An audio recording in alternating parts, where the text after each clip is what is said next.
Que bênção, né? Meus irmãos, a paz do Senhor. Os senhores, as senhoras, estão bem?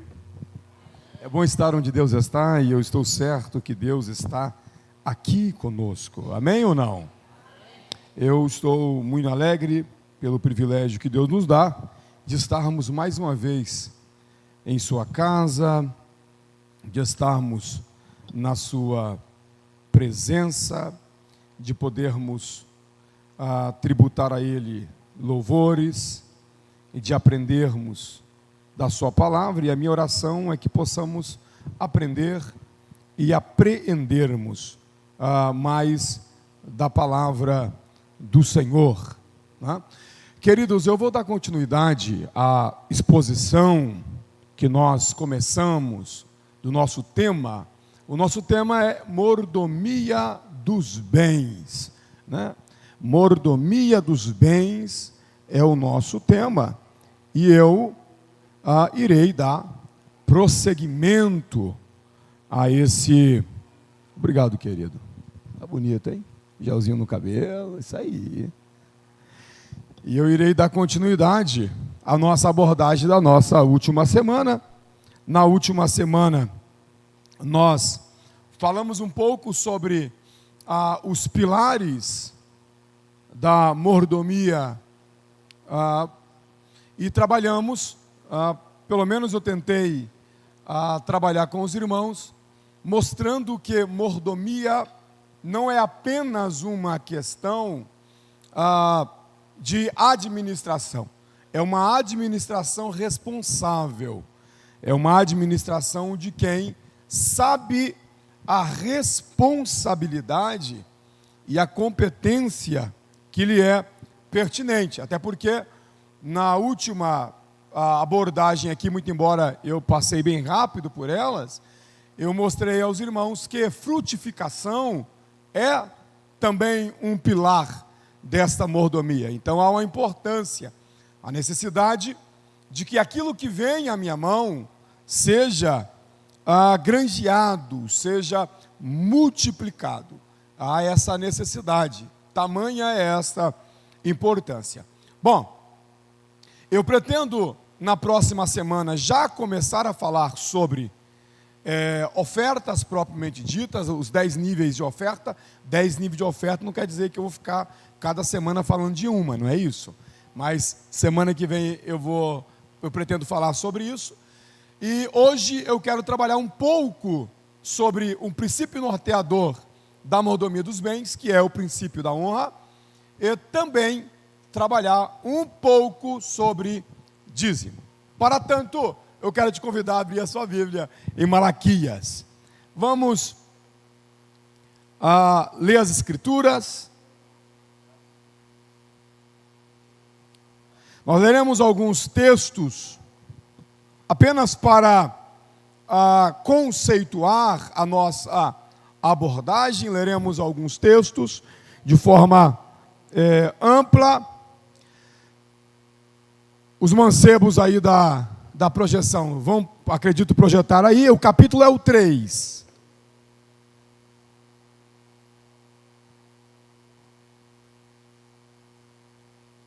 O capítulo é o 3.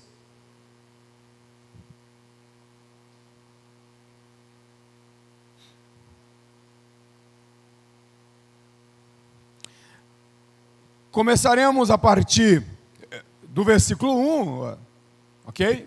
Apenas para a gente situar aí a perícope. Eu acredito que é importante que façamos esta leitura, né? Uma leitura talvez um tanto quanto longa, mas julgo que seja importante que façamos esta leitura, tá? Malaquias, capítulo 3, versículo de número 1, por gentileza, as vozes femininas. 1, 2, 3.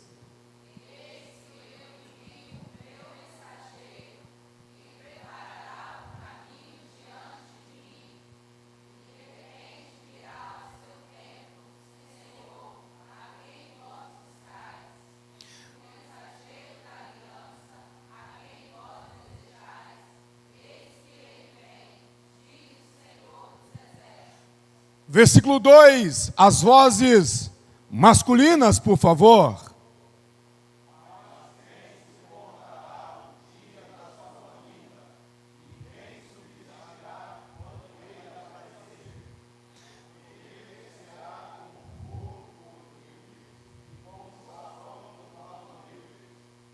Versículo 3, eu leio, e diz assim a boa palavra: e assentar-se-á como fundidor e purificador de prata, e purificará os filhos de Levi, e os refinará como ouro e como prata.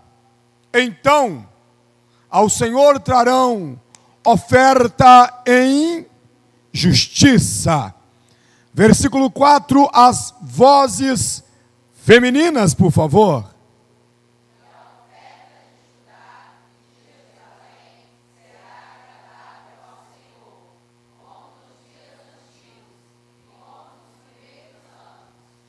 Versículo 5, os homens.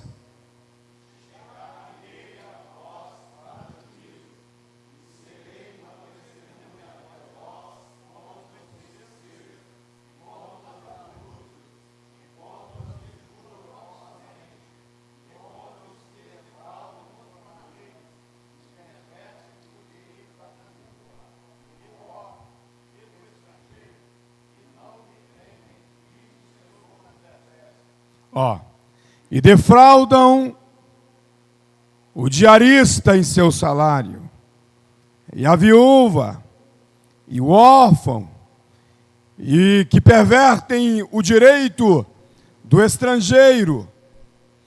Eu quero muito que você se lembre do que nós estamos lendo aqui, porque mais à frente eu vou mostrar a vocês que a administração dos bens está ligada a essas questões aqui também. Deixa eu terminar o versículo. E não me temem, diz o Senhor dos Exércitos. 6. Porque eu, o Senhor, não mudo. Por isso vós, ó filhos de Jacó, não sois consumidos. Versículo 7, por favor, minhas queridas irmãs.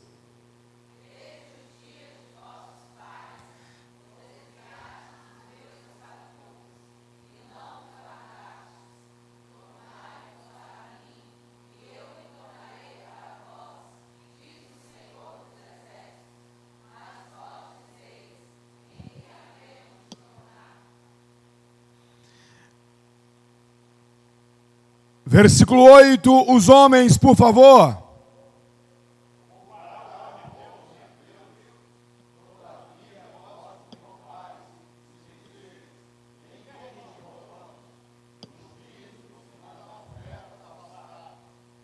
Em que te roubamos? Roubarás o homem a Deus? Em que? Em que te roubamos? Versículo de número 9. Com maldição sois amaldiçoados, porque a mim me roubais. Sim, toda esta nação. Versículo 10, por favor, todos.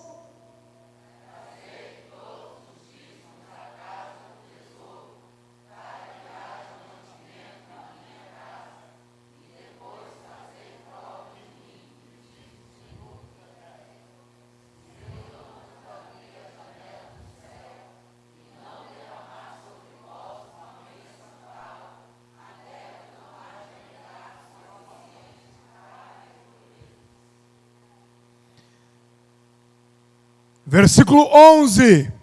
E por causa de vós repreenderei o devorador, e ele não destruirá os frutos da vossa terra, e a vossa vide no campo não será estéril, diz o Senhor dos Exércitos.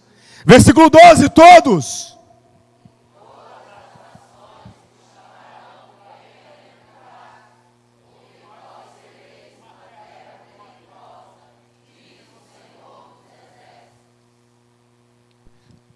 Você percebeu esse versículo?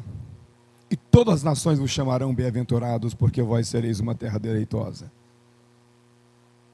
Vós quem? Versículo de número 13. As vossas palavras foram agressivas para mim, diz o Senhor. Mas vós dizeis, que temos falado contra ti? Versículo 14. Por favor, minhas irmãs.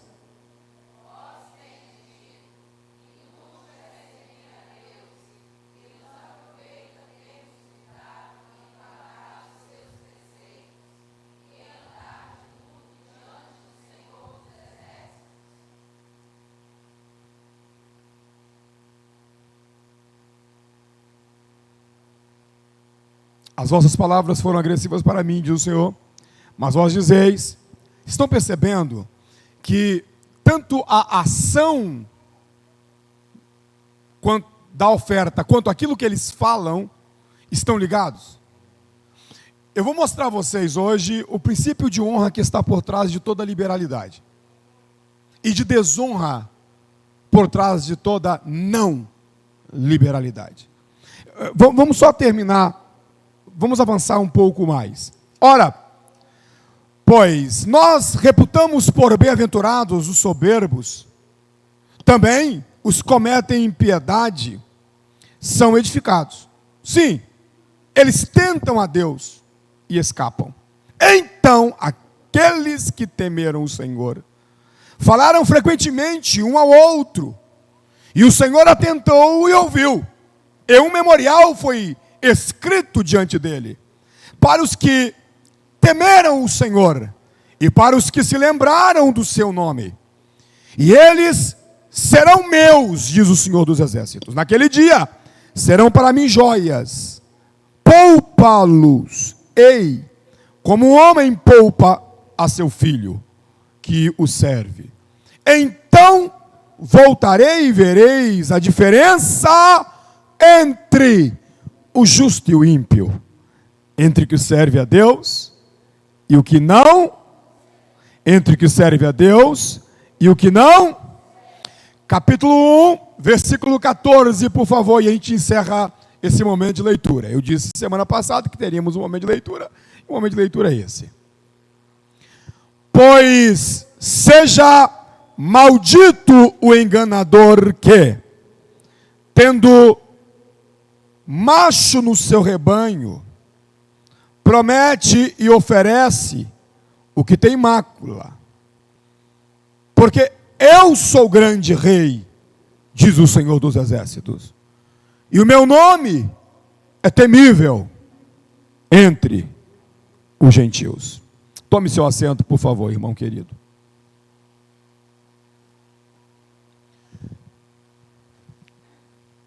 Eu vou tentar fazer com os irmãos um rastreio, levantando, portanto, algumas informações que são necessárias nessa nossa abordagem. Primeiro, é importante informar que em todas as Escrituras, aí eu estou fazendo uma afirmação para dizer que o texto bíblico tem diversas informações e diretrizes. Então, se tem informações, essas informações são, letra A, descritivas, mas não são apenas descritivas, elas também são prescritivas. Você tem, portanto, informações que dão a ideia do mecanismo da antiga aliança e também na nova aliança, no texto veterotestamentário e também no texto neotestamentário, as questões ligadas a oferta e dízimos, que eu estou chamando aqui, até para poder aumentar essa questão, de bens. A Bíblia dá diretrizes sobre como eu devo administrar os meus bens. Ela dá informação sobre isso. Inclusive, Deus não só se mete, eu estou usando um termo se meter assim, né, para dizer que Deus não fica pedindo permissão de ninguém quanto a isso, no que tange às nossas finanças e no que diz respeito a tudo aquilo que é posse para nós. Isto por quê, pastor Charles? Pelo motivo em especial. Qual? Tudo pertence ao Senhor. Que aí eu lembro vocês que falamos na última aula sobre a posse de Deus. Então, por um lado, você tem a posse, por outro lado, você tem a administração. A posse, competência de Deus. A administração, competência nossa. Sendo assim, Deus dá diretrizes sobre tudo, só para você ter uma ideia. Até o quanto de trabalho na colheita, na seara, era feito, Deus vai dar diretrizes. Deus vai dar informações de como Ele queria que esse trabalho fosse manifestado. Para você ter uma ideia, Deus se envolve tanto nas particularidades, e remove então aquela ideia de que, desde que eu dê 10% para Deus, olha a ideia, né? Dê 10% para Deus, meu Deus. Mas desde que eu cumpra isso, Deus não vai interferir em mais nada. Muito pelo contrário. Ele passa a ter uma obrigação, e a obrigação dele é me prosperar. E eu passo a ter uma autonomia. Qual? Fazer prova diante do Senhor. Porque Ele diz, fazer prova de mim. Perceba que Deus, volta à linha do raciocínio, se envolve até nos pormenores. Por exemplo, a pessoa está colhendo, fazendo, portanto, a colheita, está colhendo. A colheita da ponta, Deus dava informação sobre o que era para fazer com ela. A parte de baixo, Deus dava informação do que era para fazer com ela. Até o descanso da terra é um pormenor que diríamos, para quê? Deus se envolverá com isso.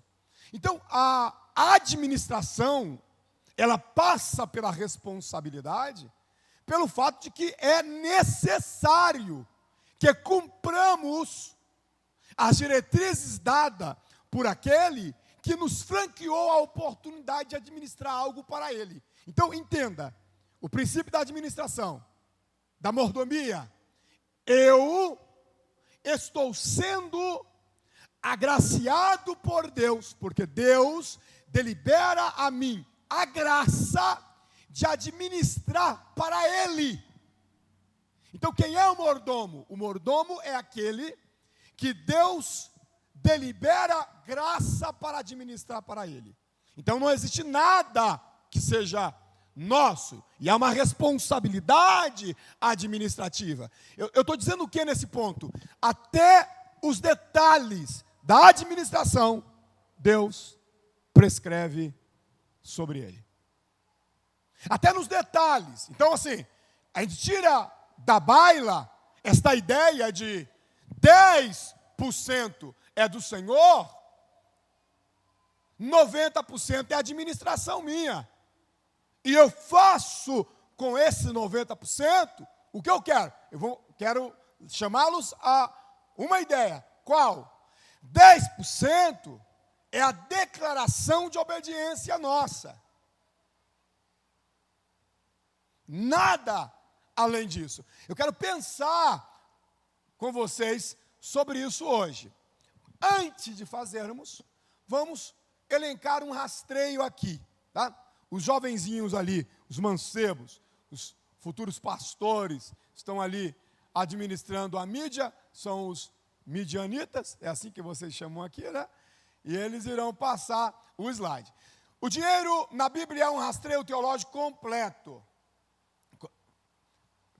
O slide não está tão completo assim, mas em PDF eu tenho tudo completo, tá? Eu tenho tudo isso transcrito.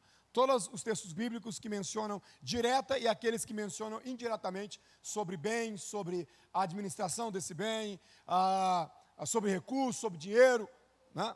Eu tenho ali. É claro, só um parêntese, quando eu falo de bens, recurso, a gente usa o termo dinheiro, nós estamos usando um termo convencional entre nós. É um termo nosso. né? Hoje não, porque eu não quero cansar os irmãos com esse assunto. Semana que vem eu canso vocês um pouquinho, tá? Sobre isso. Eu gasto aí pelo menos uns 20 minutos mostrando essa evolução até esses bens estarem ligados também àquilo que chamamos de dinheiro, né? Eu mostro isso a vocês mais rapidinho. Passa para mim, meu filho, o próximo. Pode passar aí o próximo slide. 8 colunas da mordomia bíblica. São 8 áreas que são áreas que envolvem a mordomia.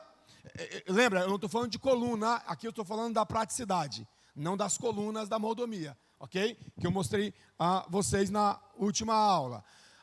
Nós temos ali, se estamos falando de mordomia bíblica, mordomia dos bens, aqui é mordomia dos bens, tá? Nós temos que pensar em dízimo, nós temos que pensar em oferta, ok? E eu vou gastar um pouco mais de tempo falando de oferta do que de dízimo, mas vamos falar também. A primícia, a prioridade de Deus, ok? O que é primícia? Pastor, primícia. Primícia é 1 quilo de alimento que eu levo na Santa Ceia. Primícia, inclusive, é o princípio norteador de tudo isso aí. Não faz sentido nada quando o assunto é dízimo, se não tiver o princípio da primícia. A primícia, inclusive, é um princípio norteador de toda a mordomia. Não importa se estamos falando de mordomia dos bens, não importa. Primícia, ok? A contribuição, sustento da pastor, mas não está ligado, oferta, dízimo. Não. Aqui nós estamos falando de uma reformulação de uma faceta da oferta. Nós estamos falando aqui da ponta da lança, ok? Aqui embaixo, nós temos algo que é chamado de sustento ministerial, dignidade do obreiro.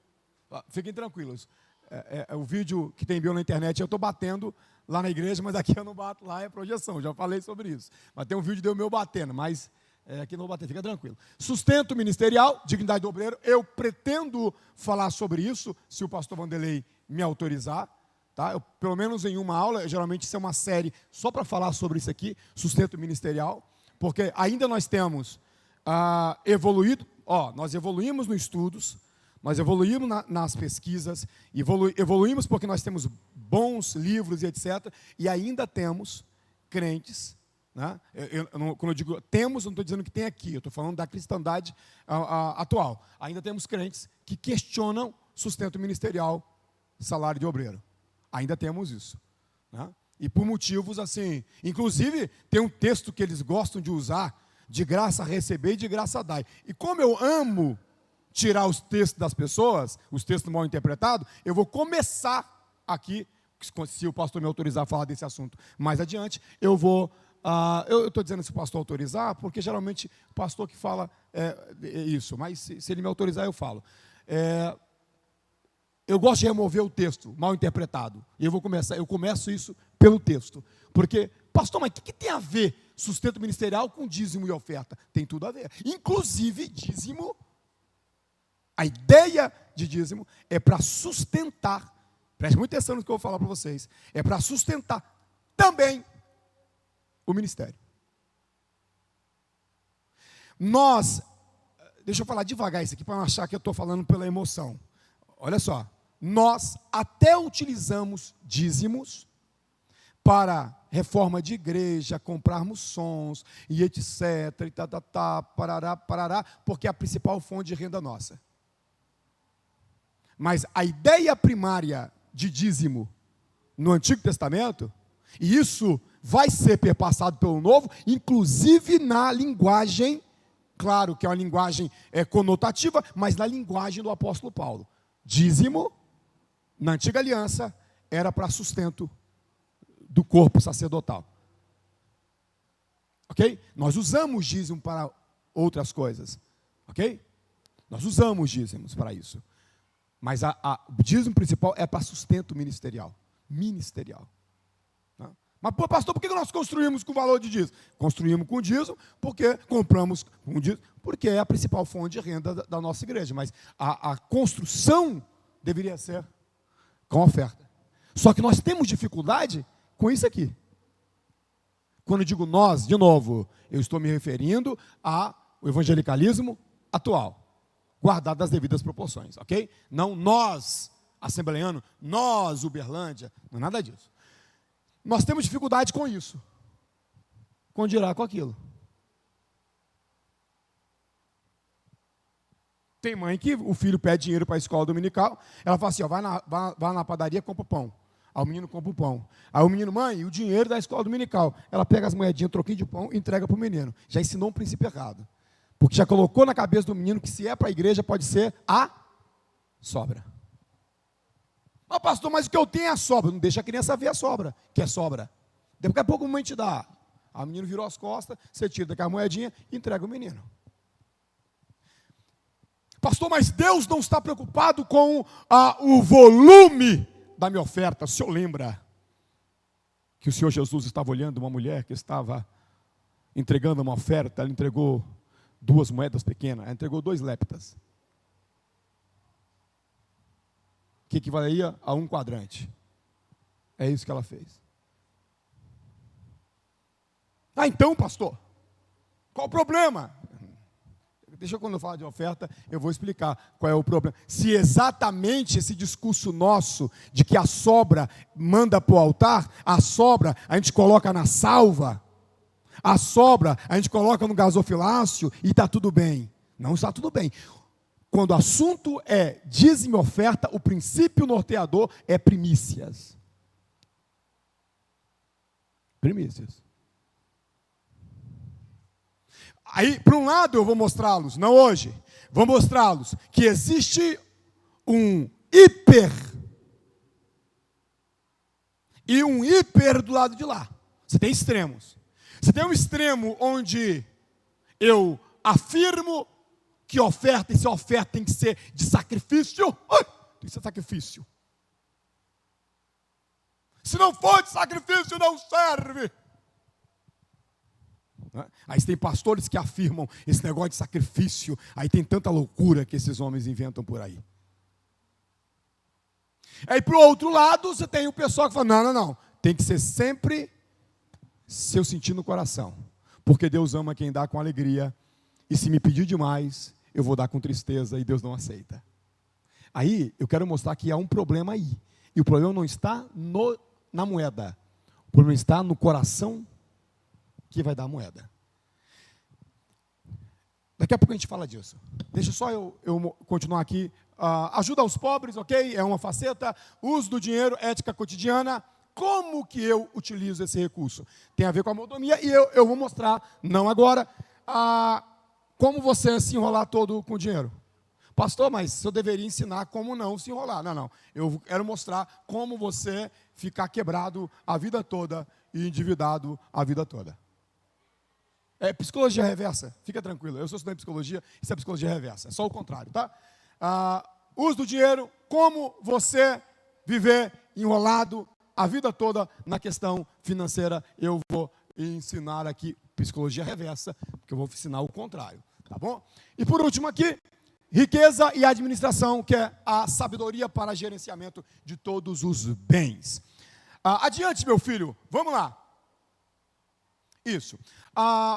O princípio é anterior à lei, aí aqui já começa um rastreio, ok? Já começa um rastreio, para você perceber que essa ideia de bens, de riquezas, de dízimo, de ofertas e etc., não é algo de um livro em especial, de um personagem em especial, é algo das Escrituras. Se não perceba, você tem a primeira oferta, trabalho isso daqui a pouco, Caim e Abel, a distinção entre uma oferta aceitável e uma rejeitada baseada no coração e não na qualidade. Então, primeiro, quando você pega a ideia dessa primeira manifestação de oferta, prefigurada aí nesses símbolos, a saber, Caim e Abel, você percebe que Deus, antes de olhar para aquilo que as minhas mãos trazem, Ele vai olhar para o meu coração. Então, antes de se atentar para a minha oferta, Ele se atenta para o ofertante. Daqui a pouco a gente lê isso, tá? Daqui a pouco a gente lê isso. Gênesis 4, 3 a 5. Daqui a pouco a gente lê isso. O primeiro, dízimo. Abraão entrega o dízimo a Melquisedeque, sacerdote, ok? O voto de Jacó. Jacó já tenta fazer ali uma espécie de voto. Então você perceba aqui existem elementos voltados para essa questão de bens, já ali anterior à lei. Adiante. Não passar bem rápido por aqui, ok? Sistema do dízimo, ok? A ideia da consagração, Levítico, Números, você tem Deuteronômio falando da celebração, inclusive tratando a ideia do dízimo anual, porque você vai ter 3 classificações de dízimos. É por isso, inclusive, por causa dessa informação que eu vou falar aqui, que tem pastores por aí, líderes religiosos por aí, que de tempo em tempo cobram os irmãos o trízimo. É o trízimo. Né? Porque você tem a questão do dízimo anual, você tem a questão de, no final de 3 meses, enfim, de 3 anos, enfim, eu não vou mexer nisso agora. Ofertas para o tabernáculo, Êxodo capítulo 25, você vai ter descrições sobre oferta. Nesse momento, eu quero mostrar a vocês como em todas as escrituras você tem essa ideia de bens. Ok? A oferta para o tabernáculo, o pessoal entregando, e uma expressão que aparece muito é a expressão voluntariedade, né, marcando isso aí. Nós iremos estudar isso mais à frente. Sustentação total, Levítico capítulo 1 ao capítulo 7, e Deuteronômio 18, 1 a 5, Deus é a herança dos levitas, daí a necessidade do auxílio a eles. Adiante, filho. Vamos embora, eu estou correndo daqui.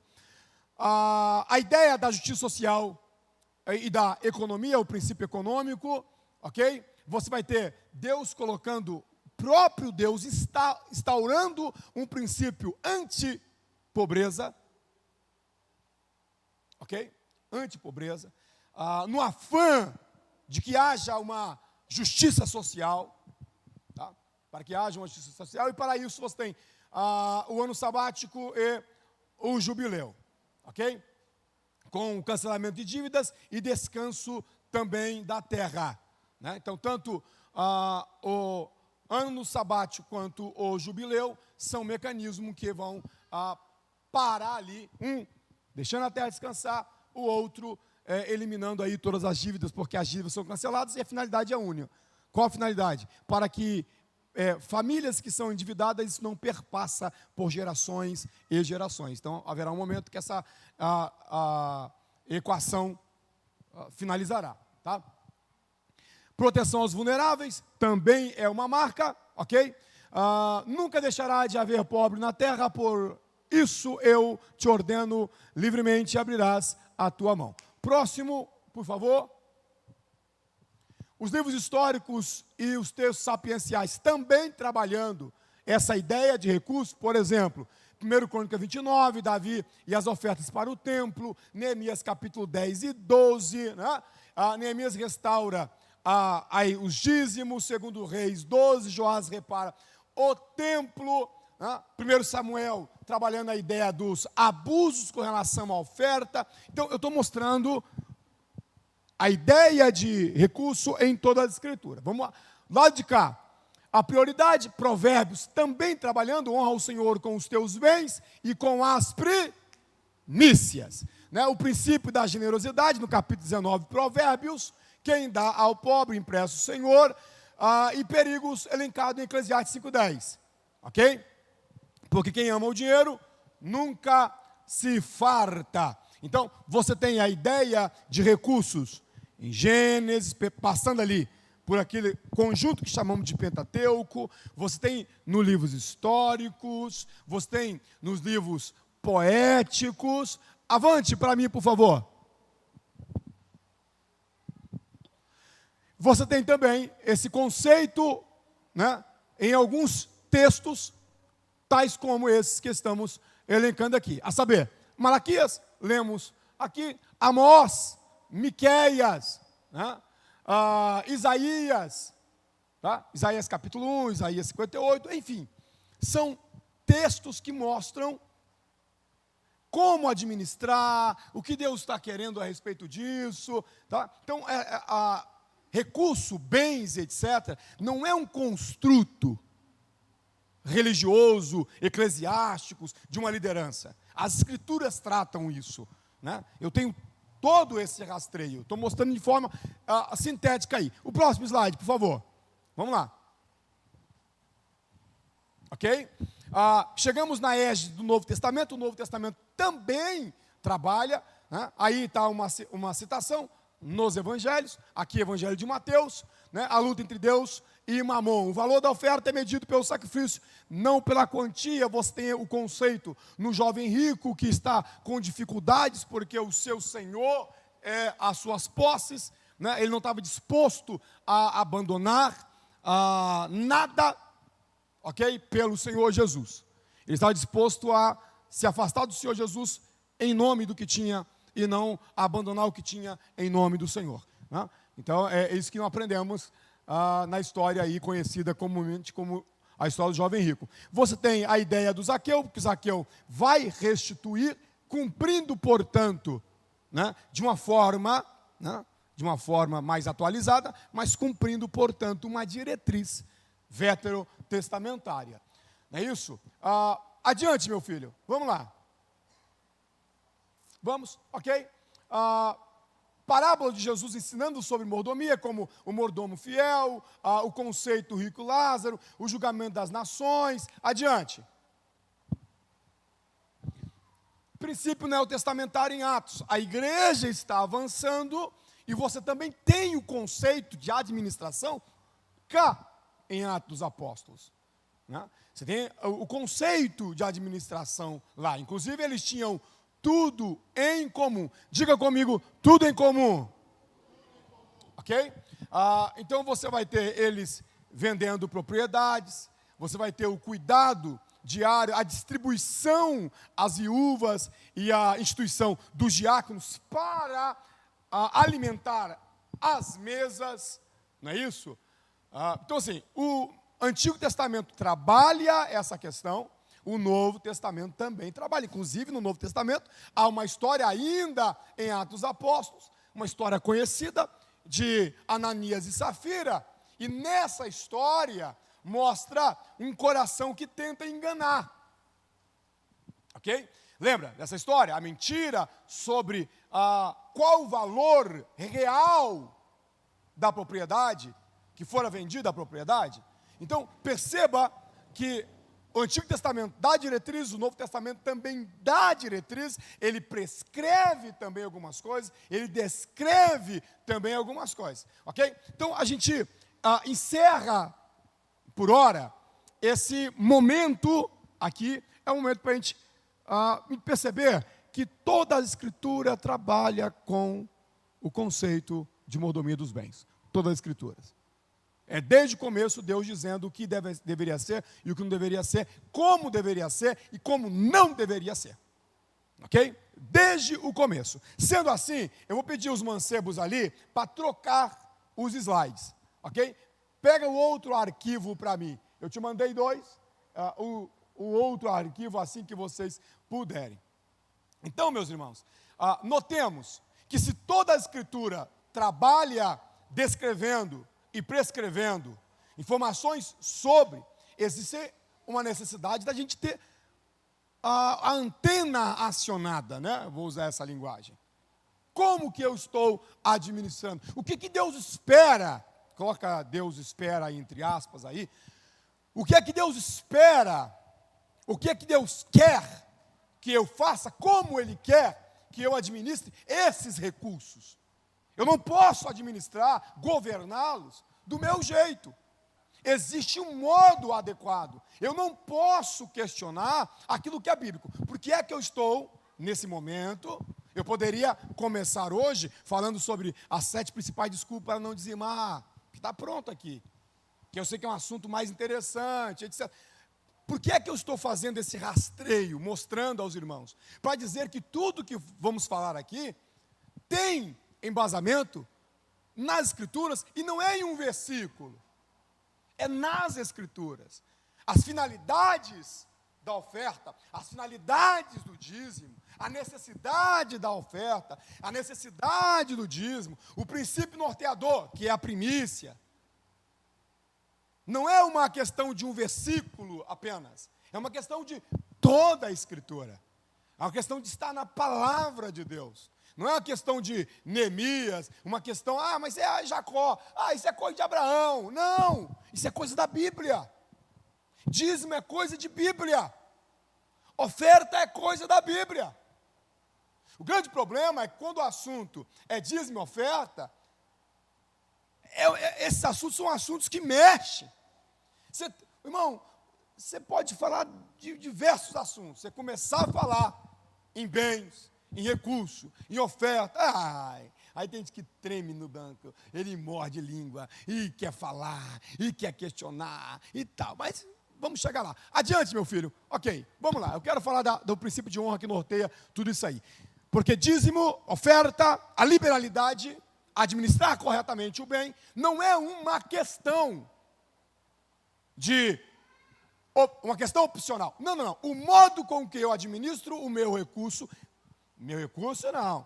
O recurso que vem às minhas mãos revela o meu coração. Porque o problema nunca é a prata. Aqui, ó. O problema nunca é o dinheiro. O problema nunca é a moeda. A moeda é neutra. O bem é neutro. Não é o bem o problema. Não é ali que está o problema. Como diz o Luciano Subirá, uma frase do Luciano, o errado não é o crente ter dinheiro. Alguém acha um problema ter dinheiro? Acha, Natália. Se achar, 125, 860, 117, dígito 67. É chave Pix, manda lá. Aleluia. É um problema o crente ter dinheiro? Não, pastor. Crente, meu Deus, na minha época, na época de vovó, crente vivia na luta. Mas Jesus ajudava. Aleluia. Mas na época da Bíblia, a palavra de Deus, crente também vivia na luta. Mas crente também vivia na bonança. Crente também era próspero. O problema não é o ter. O problema é se aquilo que eu digo que tenho, me tem também. Não é o quanto dinheiro eu tenho, é o quanto dinheiro me tem. O problema não é o crente ter dinheiro. O problema não é o crente ter bens. Inclusive, o desejo do meu coração é que Deus abençoe você, alargue a sua e a minha tenda, e Deus te prospere, me prospere também. Só ti não, me também. Aleluia. Só ti, não, a mim também. Que Deus lhe prospere, que Deus me prospere. Amém ou não? Hein, pastor Fernando? Aleluia. Hein, Dejaí? Não, pastor. Se você quer trocar de carro, Dejaí, não troque. O valor que você vai trocar de carro, dê para os pobres. Irmão, pobre vai ter sempre pobre. Você viu o texto aí, ó? Vai ter sempre pobre, hein, pastor? É a teologia de Judas. Abandona esse negócio. Ai, Senhor, é caro demais. É fora. Se por um lado nós não podemos pregar a teologia da prosperidade, por outro lado também não podemos pregar a teologia da miserabilidade. Se é crente, irmão, tem que comer ovo a semana toda.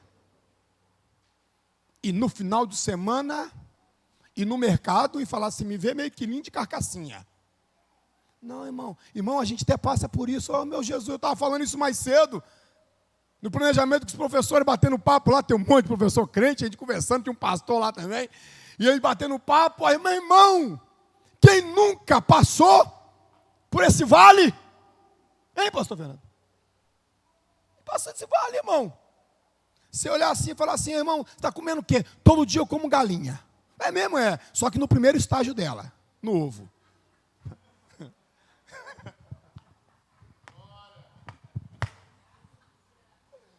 Aleluia! Mas você não murmura, você murmura, você é crente. Você come dando glória a Deus, sim ou não? Mas se Jesus jogar uma picanha no seu prato? Hein? Hã? Aquele frango, como é que é o nome do negócio chique aí? Bife a rolê, bife a cavalo. Eu não falando bife a cavalo, eu achei que tinha cavalo pongado em cima de um bife, ou bife pongado em cima de um cavalo. Bife a cavalo. Eu falei, que negócio chique, rapaz, eu quero isso aí. Bife a cavalo. Quando veio um bife assim, um pedaço de um ovo em cima, foi que negócio é esse aí? Isso é bife a cavalo. Eu falei, é bife a cavalo? Não, é bife a ovo. Bife a cavalo. Mas enfim, estou dizendo para os irmãos, Deus pode nos dar recursos. Sim ou não, irmão? Ah, não, você é crente, tem que... Ah, irmão, você tem que andar de ônibus. Não, irmão, pode andar de ônibus também, por não. Mas se Jesus te abrir a porta e você puder andar de carro, você vai andar de quê? Andar de ônibus, porque o crente tem que ser humilde. Que isso? Teologia da miséria. Teologia da prosperidade, um erro. Teologia da miséria. O que é a teologia da prosperidade? É o extremo de tudo isso. Se é crente, tem a bênção de Deus, não pode passar luta, tem que ser rico e etc. Teologia da prosperidade. É claro que eu estou falando de uma caricatura, ok? Tudo bem. Teologia da miséria. Ah, pastor, eu sou um coitadinho de Jesus. O que você é, irmão? Eu sou um bichinho de Jacó, pastor. Jesus me chamou para ser bichinho de Jacó. Eu sou o verme do carrapato. Eu falei, eu não sou esse negócio assim, não. Essa miséria sou eu, não. Não, eu não. O quê? Verme, que é o bichinho de Jacó. Tem que explicar o que é esse bichinho de Jacó. Mas tá bom, não vou explicar, não é meu assunto aqui. Mas eu sou o verme. Não, irmão, que verme nada. Você é príncipe do Senhor. Amém ou não? É, irmão. Entendeu? Mas não esqueça que crente também passa por luta. Eu estava falando outro dia, pastor Vanderlei, que crente passa por luta. E o irmão falou, pastor, por luta até vai. Mas o senhor estava querendo falar fome e o senhor falou luta. Eu falei, não, então eu vou falar para você. Crente, pode ser crente, que se ele estiver no vale, até fome ele passa. Não passa não, pastor. Está escrito. O salmista disse, eu nunca vi um justo mendigar. E nem a sua descendência passar fome. Eu falei, irmão, ele só não viu, não quer dizer que não tinha. Ele só não viu, pergunta para o Paulo. Quando Paulo, inclusive, vai falar sobre recurso e oferta que estavam enviando para ele, Paulo diz assim, gente, que bom que vocês estão fazendo isso, mas eu quero que vocês saibam que eu aprendi a viver todos os estágios possíveis. Eu sei o que é passar fome. Olha o homem falando que passou fome. Não, mas o salmista disse, pastor, que nunca viu. Ele nunca viu. Não quer dizer que não tinha. Porque nas escrituras tem. Então, a teologia da miséria também é um problema. Tá, estou dizendo para vocês que o dinheiro é neutro. Ok? O dinheiro é neutro. O problema não é o dinheiro. O problema é o meu coração. Gostou aí do coração aí? É um coração enraizado. Porque o dinheiro é neutro, mas o amor ao dinheiro é a raiz de todos os males. O problema não é o dinheiro. O problema é o coração amar esse dinheiro. Adiante para mim, meu filho. Vamos lá. Ótimo, ótimo. Você consegue colocar nesse retorno aqui? Porque eu paro de ficar olhando para lá, se vocês colocarem nesse retorno aqui, ó. Aí eu paro de ficar, deixo só os irmãos olhando, e eu fico mais de frente. Vamos lá, o único concorrente direto ao senhorio de Deus é esse dinheiro, que a Bíblia chama de avareza. Eu vou mostrar depois sobre isso, vou falar sobre isso, sobre os erros no tocante ao dinheiro, os erros, né? Mas isso mais à frente. Os erros no tocante ao dinheiro, um deles é a avareza. A avareza. E a persona da riqueza, que nas palavras neotestamentárias é mamon. Aí eu falo depois o que é mamon. Né? Mamon. Concorrente não poder servir a Deus e às riquezas, o sufocamento. As riquezas são os espinhos que crescem e sufocam a semente da palavra. O problema não era o dinheiro. O problema é o quanto o dinheiro me possui, quanto ele está ligado. Irmão, eu falo com o Senhor o seguinte, eu estou disposto a receber tudo aquilo que o Senhor quer me dar. E eu peço graça a Ele, para que nada que aquilo que Ele me dê, passe a me possuir. Eu estou disposto a possuir tudo aquilo que Deus deliberar a mim, mas que Ele me ilumine e me dê graça, para que aquilo que eu venha possuir não me possua. É isso que Deus espera. Que possuamos as coisas, mas que essas coisas não possuam o nosso coração. Amém ou não, irmãos queridos? Adiante, querido. Adiante. Adiante. Vamos lá. Próximo. A honra atua como regulador do coração humano. Deus é absoluto. Vocês conseguem ler isso aqui? Está muito pequeno? Ou dá para ler? Foi. Viu que eu estou no meio, hein? Ó, meu braço não chegou lá. Conseguem ler? Quem conseguir? Leia no 3. 1, 2, 3. Deus.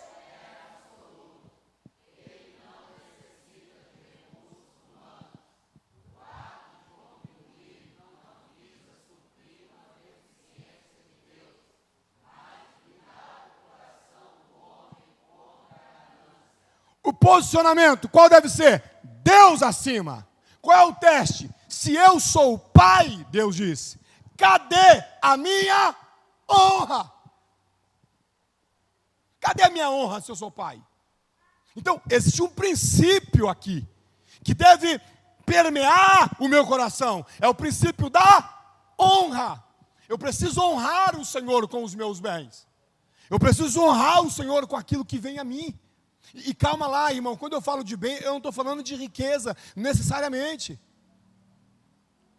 Porque pode haver avareza na oferta pequena.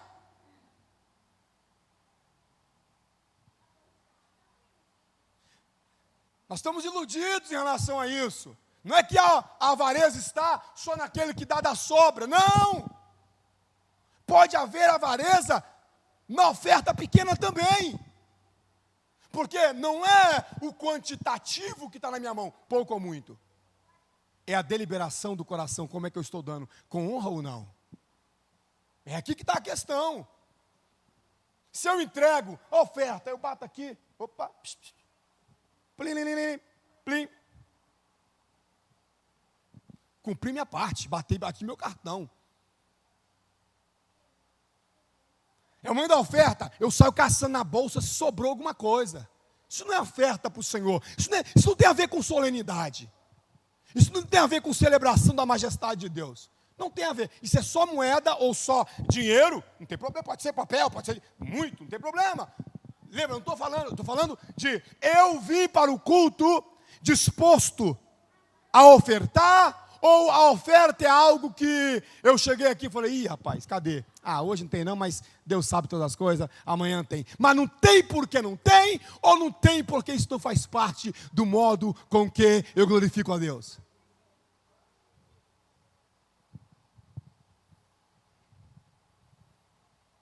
Eu estava falando com os obreiros lá da minha igreja, pastor, que eu pastoreio.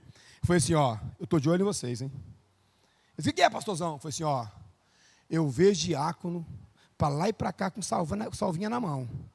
Eu estou observando vocês pegar e entregar. Não vi ninguém diácono colocar na salva, não. Eu falando com os meus. Falando aqui. Aqui não vi nada, não reparei nada. Mas o meu foi assim, ó, vocês... Olha, rapaz. Vocês tratam. Eu oro pela oferta e eu mesmo não oferto. Eu oro pela oferta e eu mesmo não oferto. E não oferto porque não tenho. Eu não oferto porque isso não faz parte do modo com que eu celebro o Senhor. Aí eu estou aqui para dizer para você que a oferta faz parte do modo de celebrarmos a Deus. Diga amém aí. Isso. Vamos lá. O próximo slide, filhinho, por favor. O fim da mentalidade tradicional e da barganha. Deus não é uma máquina de trocas onde insere uma moeda para retirar uma bênção maior, e quanto maior é a moeda, maior é a bênção. A contribuição movida pelo medo da maldição ou pelo lucro do retorno alimenta a avareza do coração e não a honra. Eu não posso dar 100 esperando 1000. Eu não posso dar 10 podendo dar 1000.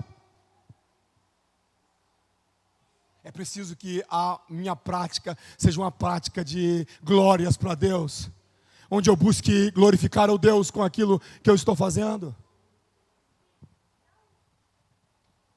Isso é honra. Próximo, querido, próximo. Então, sem barganha, chegamos aqui. A lição do Éden, a diferença entre primícias e sobras. Vamos ler. Vamos ler. E eu encerro.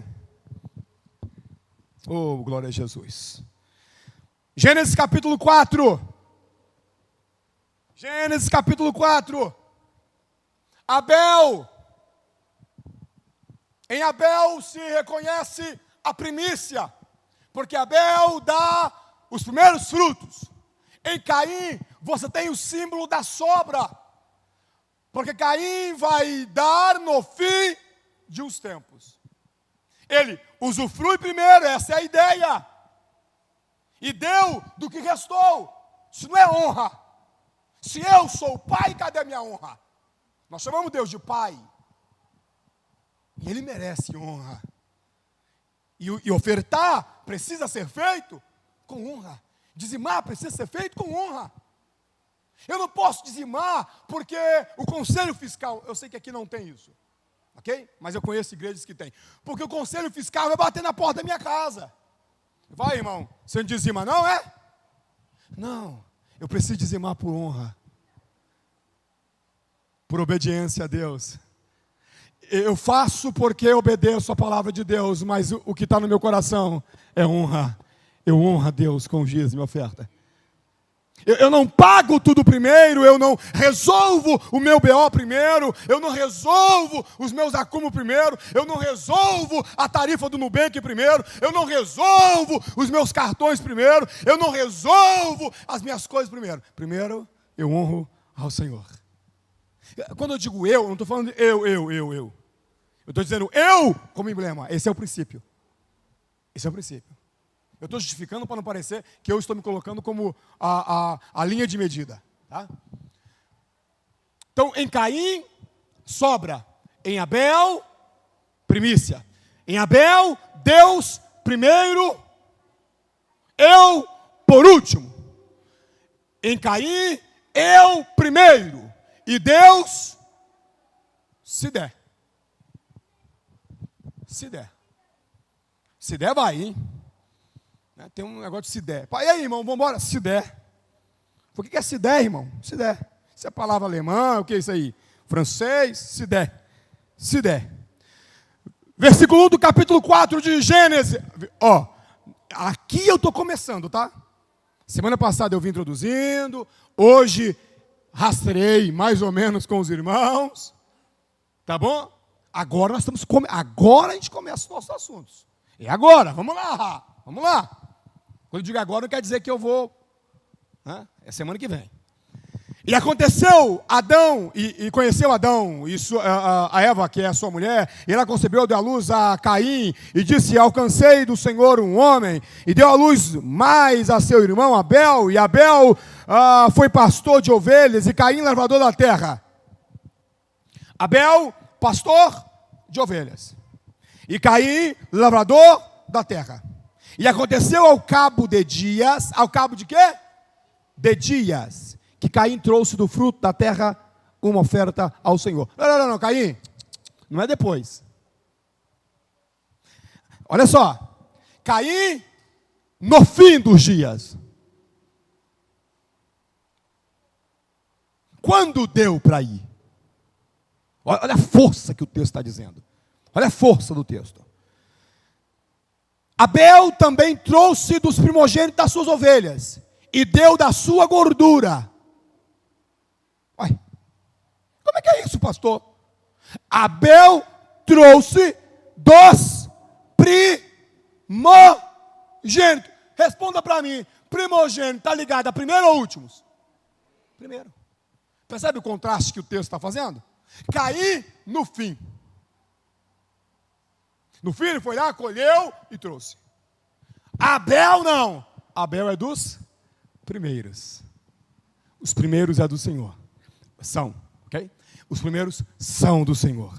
Os primeiros são do Senhor. Aí ele trouxe das suas ovelhas e da sua gordura. Olha só. A gordura também, a gordura. Partes nobres também. E atentou o Senhor para Abel e para a sua oferta. Primeiro o Senhor atentou para quem? Para Abel.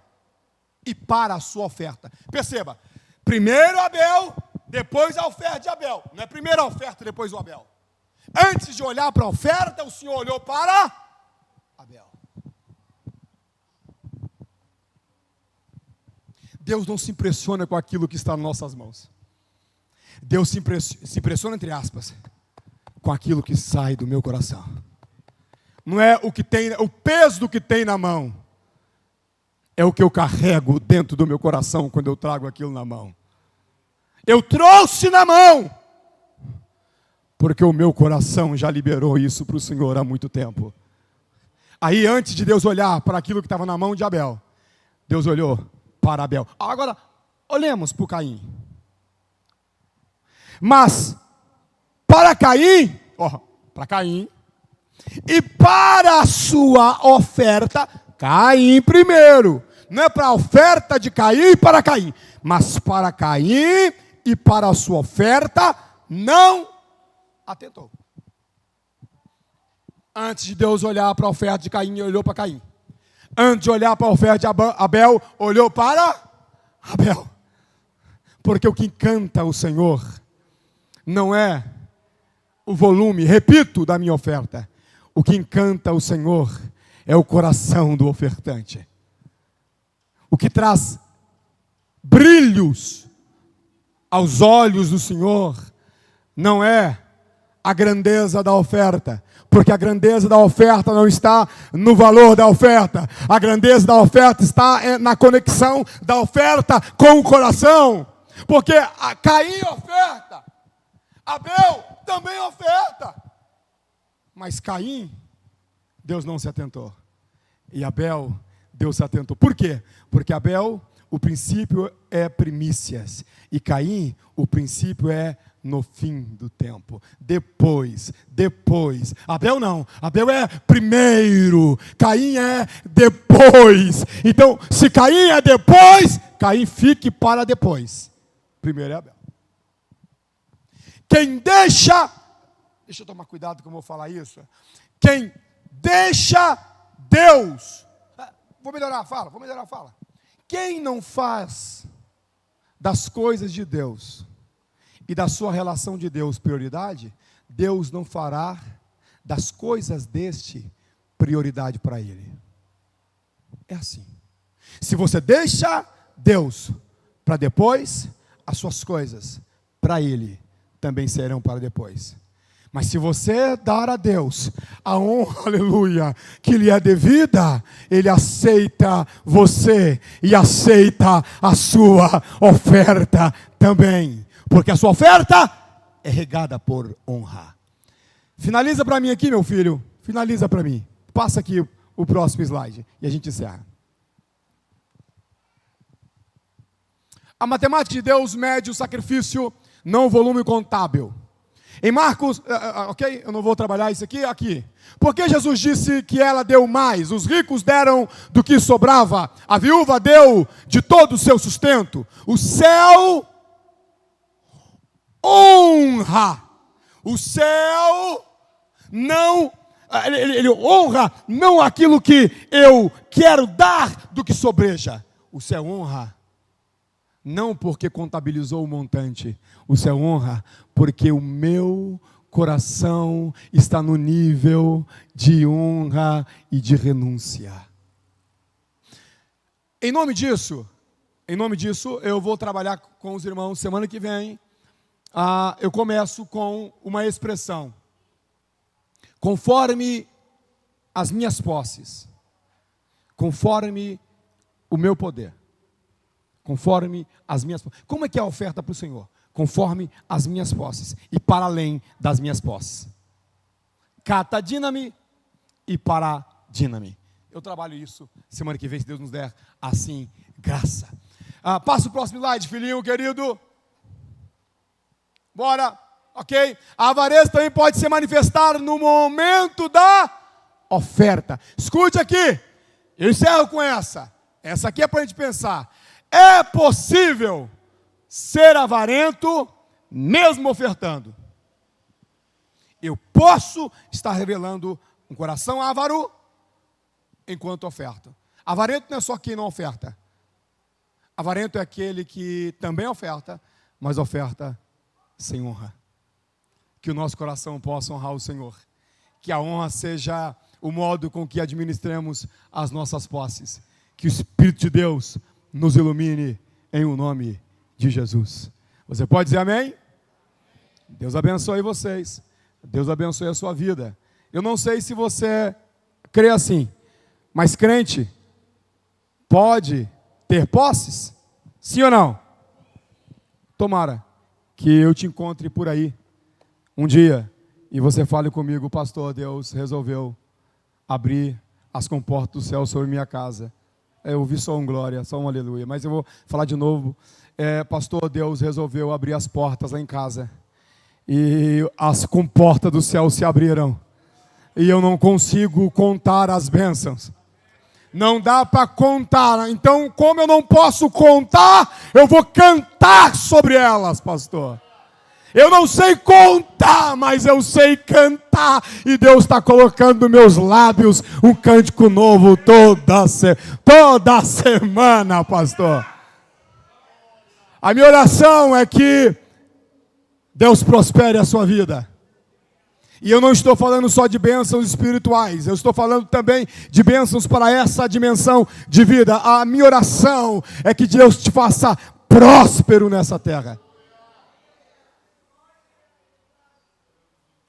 Que Deus abra portas para você. Que Deus te dê alegria. Eu sei que o seu contentamento está no Senhor. Não é sobre isso que eu estou falando. Mas que Deus ilumine os olhos do seu entendimento. E que ache graça aos seus olhos. E Ele resolva enriquecer você, prosperar você, abençoar você. Que seus filhos sejam prósperos. Que a pobreza não seja conhecida pelos seus filhos.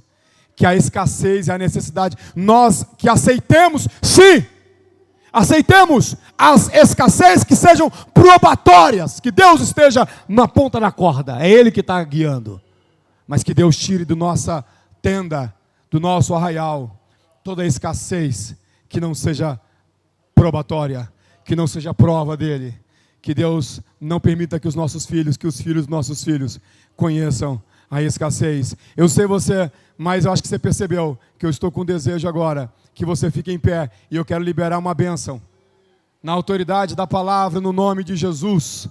Eu quero liberar uma bênção, e essa bênção não é só para você, eu quero liberar uma bênção para gerações futuras. Eu quero liberar agora uma bênção. Eu estou sentindo que estamos debaixo dessa graça de Deus, e eu quero que Deus faça com que as bênçãos dele sejam suprageracional, seja para além desta geração que você está vivendo. Que você esteja velho e saiba que os teus filhos estão abençoados pelo Senhor. Que os filhos dos teus filhos, a saber, os seus netos, estão abençoados pelo Senhor.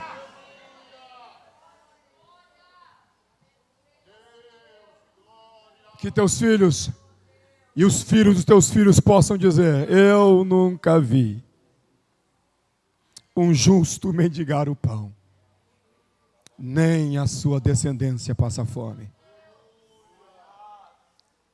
Que a bênção do Senhor bata na porta da sua casa.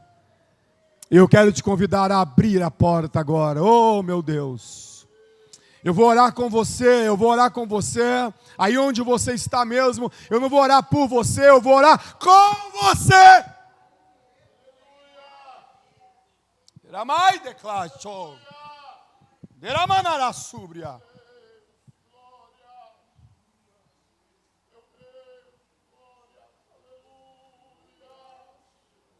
Honra gera honra. Se você celebra a Deus com honra, creia, Deus moverá céus e terra para conduzir você no caminho de honra também. Aleluia. Aleluia. Aleluia. Aleluia. Aleluia. Eu vim aqui esta noite para liberar esta palavra na autoridade do nome de Jesus. A bênção do Senhor não está apenas sobre você, a bênção do Senhor está sobre teus filhos e sobre as gerações vindouras. A maldição chega até a 4ª geração, mas a bênção é maior do que a maldição.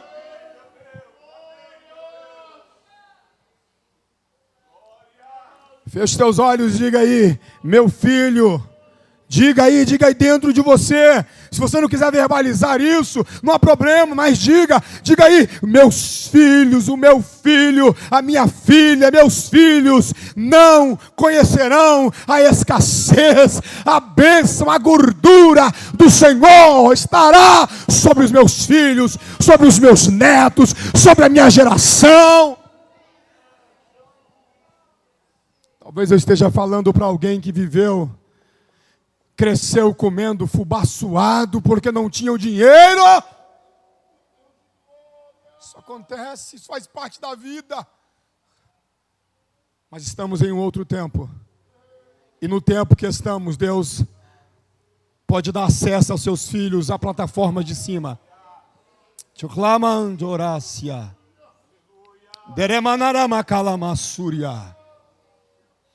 Eu vim aqui esta noite, pastor Vanderlei sabe, eu não viria aqui.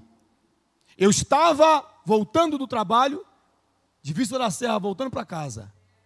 Um caminhoneiro bate na traseira do meu carro. Meu carro parado, porque havia uma mobilização na pista do lado esquerdo, porque uma moça havia se acidentado, ela estava numa moto cinza, uma bis, e a pista estava parada, só uma pista. Todo mundo parado.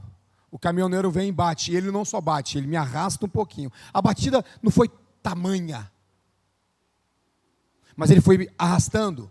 Eu ameacei abrir a porta do carro para ir até ele. Ele começou a me arrastar, me arrastando de novo. Ele ameaçou de novo. Eu entrei, esperei, andei um pouquinho, porque o trânsito estava lento, mas estava indo. Andei um pouquinho com o carro.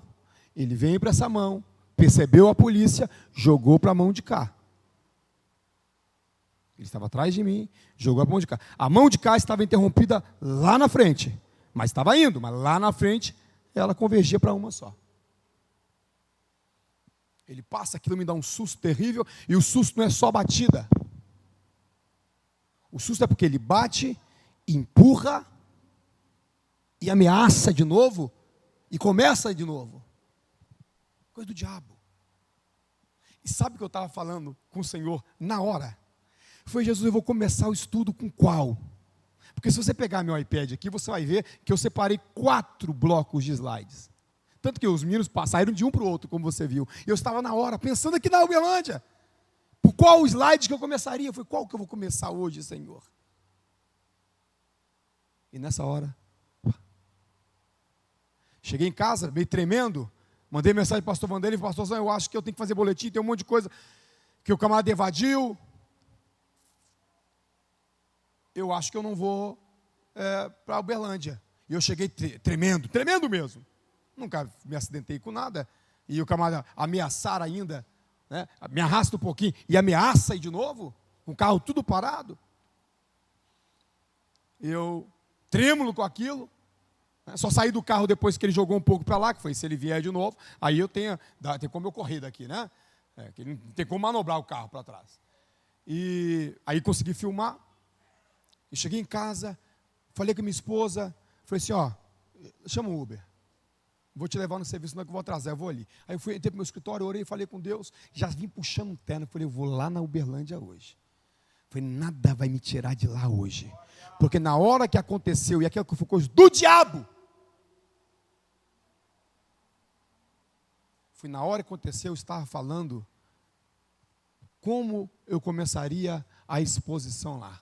E aqui eu entendi que Deus estava a me usar. A ideia do Senhor, o propósito do Senhor, era me usar na unção que está sobre mim, para liberar essa palavra sobre os teus filhos e sobre os filhos dos teus filhos. Teus filhos não terão a síndrome de Caim. Teus filhos terão corações de Abel. Os teus filhos não terão corações de Caim. Teus filhos terão corações de Abel. O coração será de Abel. Eles amarão o Senhor e priorizarão a Deus. Pai, esta é a tua palavra. O Senhor me trouxe novamente aqui a esse lugar. E na autoridade que há no nome de Jesus, debaixo da unção do Senhor, Abacalamanchoriamaia, Derementri aplor Guimarassuriaramahaya. Liberamos esta palavra de bênçãos para os filhos e para os filhos dos filhos. Gerações abençoadas, prósperas. Gerações abençoadas e prósperas. Gerações na prateleira de cima. Gerações em destaque. Os pais chegam até o lugar, mas os filhos são flechas, porque os filhos vão mais longe que os pais. E na autoridade do nome de Jesus eu libero essa palavra. Os teus filhos alcançarão lugares que vocês não alcançaram. Os filhos alcançarão plataformas que vocês não alcançaram. Recebam esta palavra, apropriem-se desta unção em nome de Jesus. Pastor Vanderlei. Glória a Deus.